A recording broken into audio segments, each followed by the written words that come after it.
life, liberty, and the pursuit of happiness.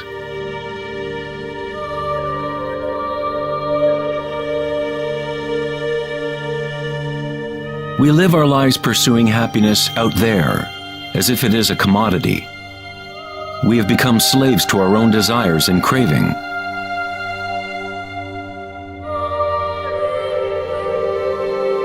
Happiness is not something that can be pursued or purchased like a cheap suit. This is Maya, illusion, the endless play of form. In the Buddhist tradition, samsara, or the endless cycle of suffering, is perpetuated by the craving of pleasure and aversion to pain. Freud referred to this as the pleasure principle. Everything we do is an attempt to create pleasure, to gain something that we want, or to push away something undesirable that we don't want. Even a simple organism like the paramecium does this. It is called response to stimulus. Unlike a paramecium, humans have more choice. We are free to think, and that is the heart of the problem. It is the thinking about what we want that has gotten out of control.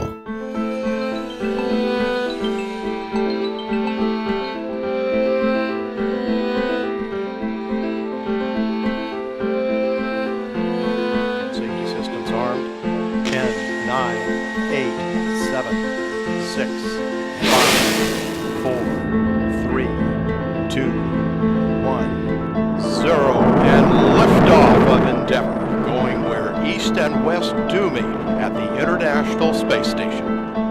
The dilemma of modern society is that we seek to understand the world not in terms of archaic inner consciousness, but by quantifying and qualifying what we perceive to be the external world by using scientific means and thought. Thinking has only led to more thinking and more questions. We seek to know the innermost forces which create the world and guide its course. But we conceive of this essence as outside of ourselves, not as a living thing intrinsic to our own nature. It was the famous psychiatrist Carl Jung who said, "One who looks outside dreams. One who looks inside awakes." It is not wrong to desire to be awake, to be happy. What is wrong is to look for happiness outside when it can only be found inside.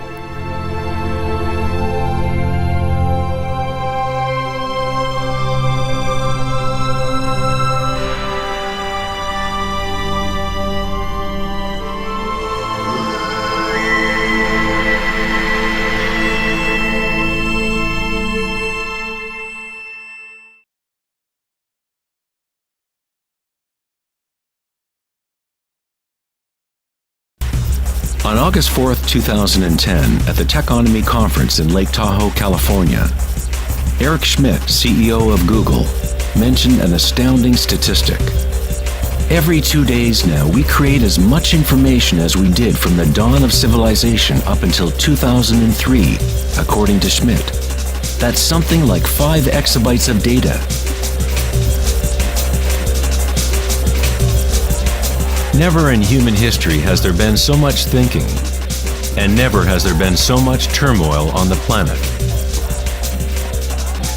Could it be that every time we think of a solution to one problem, we create 2 more problems? What good is all this thinking if it doesn't lead to greater happiness? Are we happier, more equanimous, more joyful as a result of all this thinking?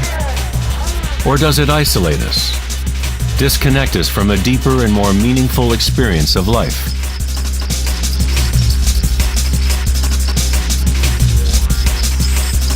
Thinking, acting, and doing must be brought into balance with being.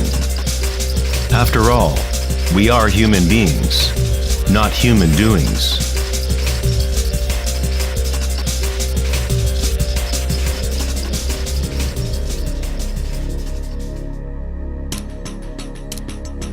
We want change, and we want stability at the same time.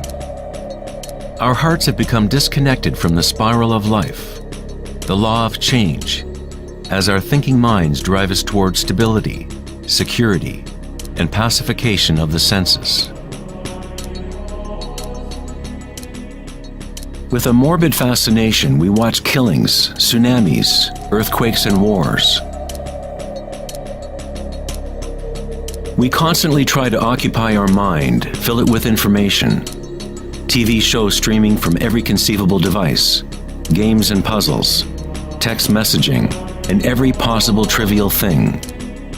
We let ourselves become mesmerized with the endless stream of new images, new information, new ways to tantalize and pacify the senses.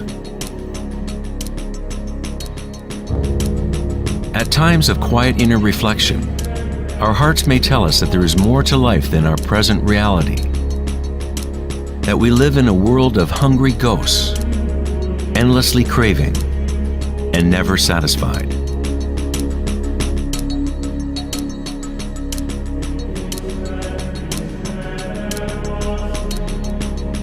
We have created a maelstrom of data flying around the planet to facilitate more thinking, more ideas about how to fix the world, to fix the problems that only exist because the mind has created them. Thinking has created the whole big mess that we are in right now. We wage wars against diseases, enemies, and problems. The paradox is that whatever you resist persists. The more you resist something, the stronger it gets. Like exercising a muscle, you are actually strengthening the very thing you want to rid yourself of. So then, what is the alternative to thinking? What other mechanism can humans use to exist on this planet?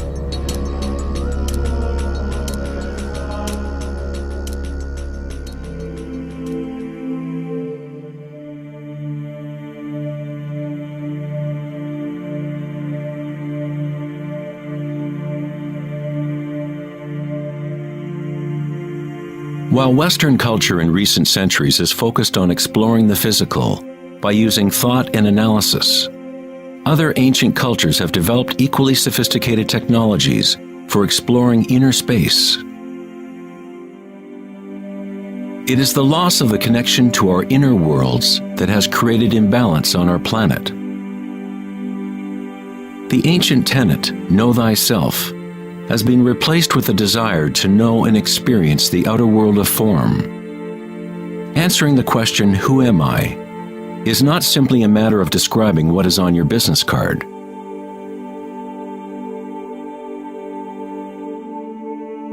In Buddhism, you are not the content of your consciousness. You are not merely a collection of thoughts or ideas, because behind the thoughts is the one who is witnessing the thoughts.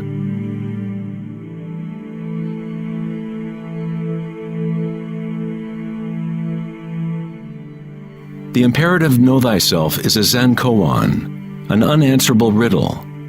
Eventually the mind will become exhausted in trying to find an answer, like a dog chasing its tail. It is only the ego identity that wants to find an answer, a purpose. The truth of who you are does not need an answer, because all questions are created by the egoic mind. You are not your mind.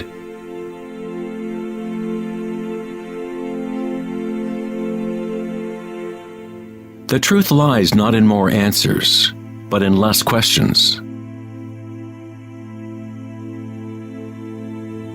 As Joseph Campbell said, I don't believe people are looking for the meaning of life as much as they are looking for the experience of being alive.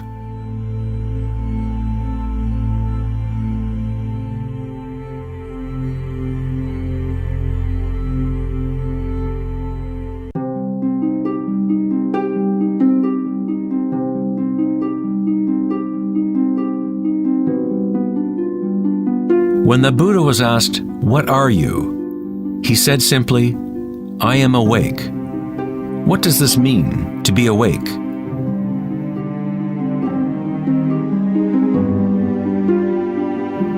The Buddha does not say exactly, because the flowering of each individual life is different. But he does say one thing. It is the end of suffering. Every major religious tradition has a name for the state of being awake: heaven, nirvana, or moksha. A quiet mind is all you need to realize the nature of the stream. All else will happen once your mind is quiet.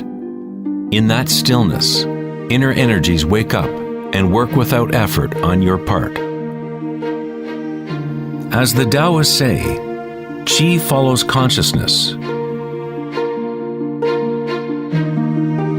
By being still, one begins to hear the wisdom of the plants and animals, the quiet whispers in dreams, and one learns the subtle mechanism by which those dreams come into material form. In the Tao Te Ching, this kind of living is called Wei Wu Wei. Doing, not doing. The Buddha spoke of the middle way as the path that leads to enlightenment. Aristotle described the golden mean, the middle between two extremes, as the path of beauty. Not too much effort, but not too little either. Yin and yang in perfect balance.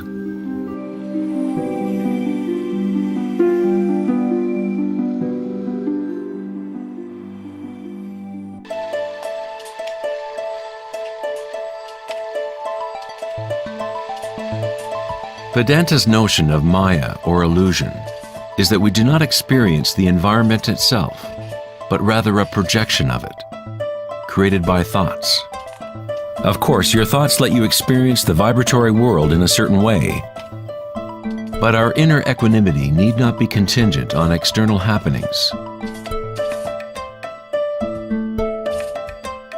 The belief in an external world, independent of the perceiving subject, is fundamental to science. But our senses only give us indirect information. Our notions about this mind-made physical world are always filtered through the senses, and therefore always incomplete. There is one field of vibration underlying all of the senses. People with a condition called synesthesia sometimes experience this vibratory field in different ways. Synesthetes can see sounds as colors or shapes, or associate qualities of one sense with another. Synesthesia refers to a synthesis or intermingling of the senses. The chakras in the senses are like a prism, filtering a continuum of vibration. All things in the universe are vibrating, but at different rates and frequencies. The Eye of Horus is made up of 6 symbols, each representing the senses. Like the ancient Vedic system, thought is considered to be a sense.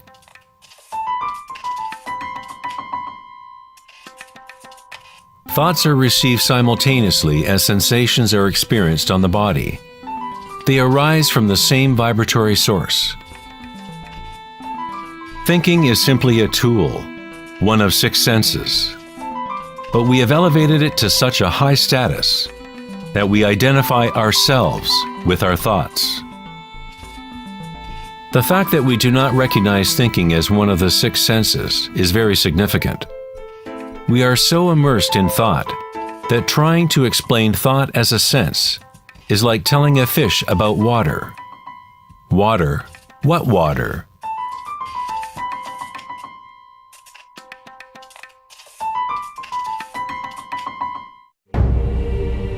In the Upanishads, it is said, "Not that which the eye can see, but that whereby the eye can see. Know that to be Brahman, the eternal, and not what people here adore. Not that which the ear can hear, but that whereby the ear can hear. Know that to be Brahman, the eternal, and not what people here adore. Not that which speech can illuminate, but that by which speech can be illuminated. Know that to be Brahman, the eternal, and not what people here adore.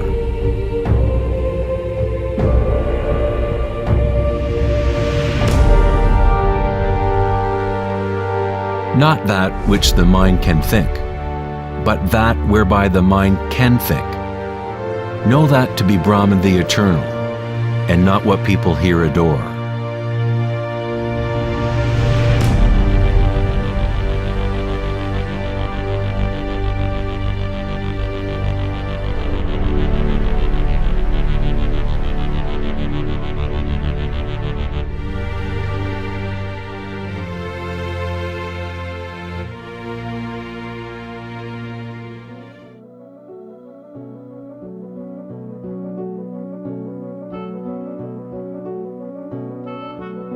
In the last decade, great advances have taken place in the area of brain research.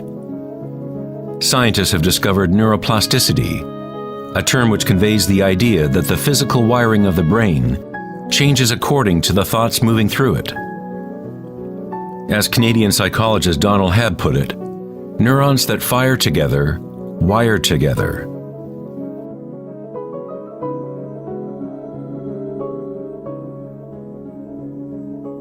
Neurons wire together most when a person is in a state of sustained attention. What this means is that it is possible to direct your own subjective experience of reality. Literally, if your thoughts are ones of fear, worry, anxiety, and negativity, then you grow the wiring for more of those thoughts to flourish. If you direct your thoughts to be ones of love, compassion, gratitude, and joy, you create the wiring for repeating those experiences.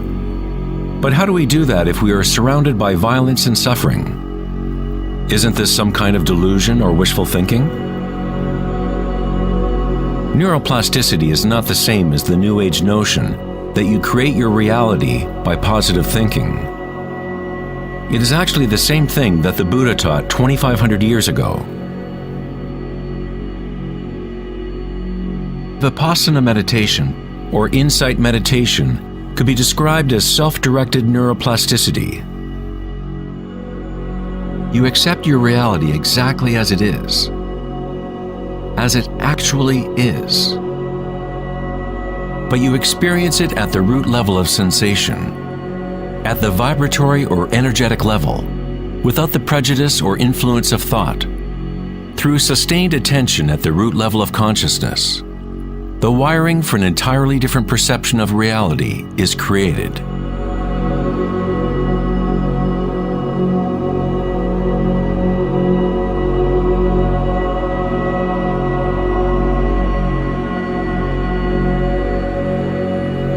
We have got it backwards most of the time. We constantly let ideas about the outer world shape our neural networks. But our inner equanimity need not be contingent on external happenings. Circumstances don't matter. Only my state of consciousness matters. Meditation in Sanskrit means to be free of measurement, free of all comparison, to be free of all becoming. You are not trying to become something else. You are okay with what is. The way to rise above the suffering of the physical realm is to totally embrace it, to say yes to it, so it becomes something within you, rather than you being something within it.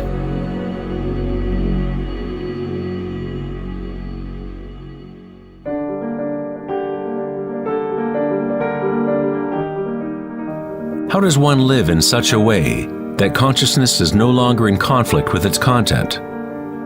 How does one empty the heart of petty ambitions? There must be a total revolution in consciousness, a radical shift in orientation from the outer world to the inner. It is not a revolution brought about by will or effort alone, but also by surrender, acceptance of reality as it is.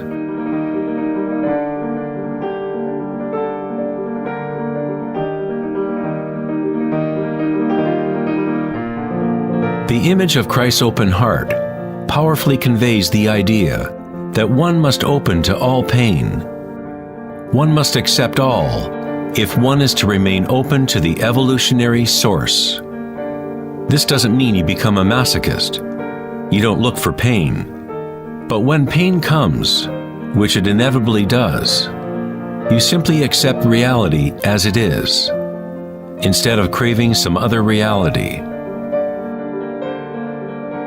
The Hawaiians have long believed that it is through the heart that we learn truth. The heart has its own intelligence, as distinctly as the brain does.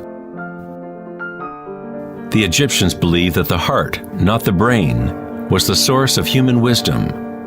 The heart was considered the center of the soul and the personality. It was through the heart that the divine spoke, giving ancient Egyptians knowledge of their true path. This papyrus depicts the weighing of the heart. It was considered a good thing to go into the afterlife with a light heart. It meant that you had lived well.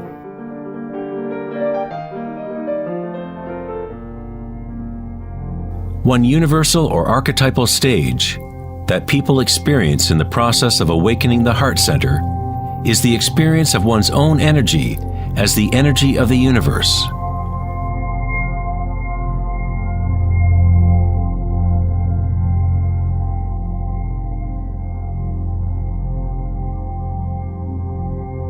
When you allow yourself to feel this love, to be this love, when you connect your inner world with the outer world, then all is one. How does one experience the music of the spheres? How does a heart open?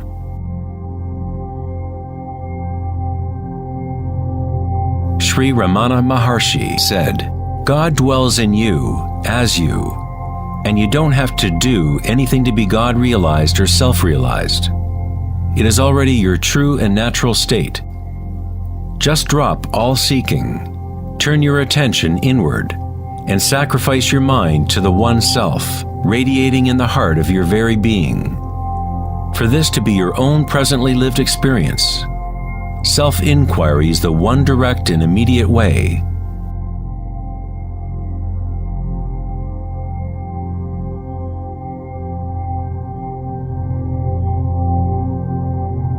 When you meditate and observe sensations within, your inner aliveness, you are actually observing change. This force of change is the arising and passing away as energy changes form. The degree to which a person has evolved or become enlightened is the degree to which one has gained the ability to adapt to each moment, or to transmute the constantly changing human stream of circumstances, pain and pleasure, into bliss.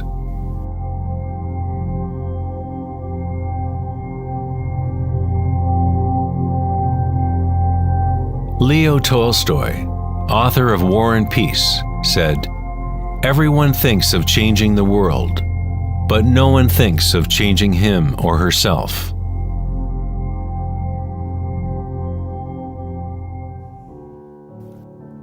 Darwin said the most important characteristic for the survival of a species is not strength or intelligence, but adaptability to change.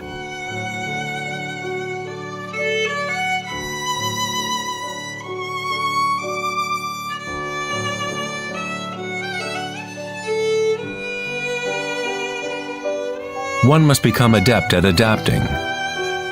This is the Buddhist teaching of anicca. Everything is arising and passing away, changing, constantly changing. Suffering exists only because we become attached to a particular form.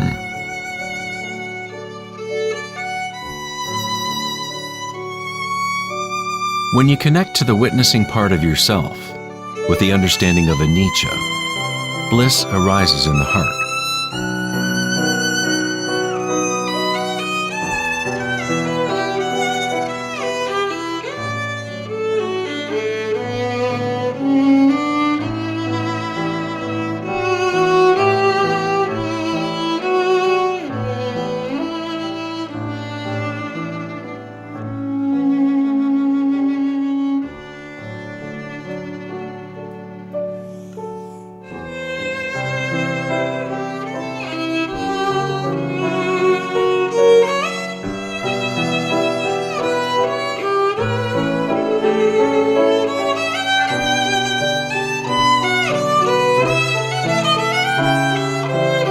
Saints, sages, and yogis throughout history unanimously describe one sacred union that occurs in the heart.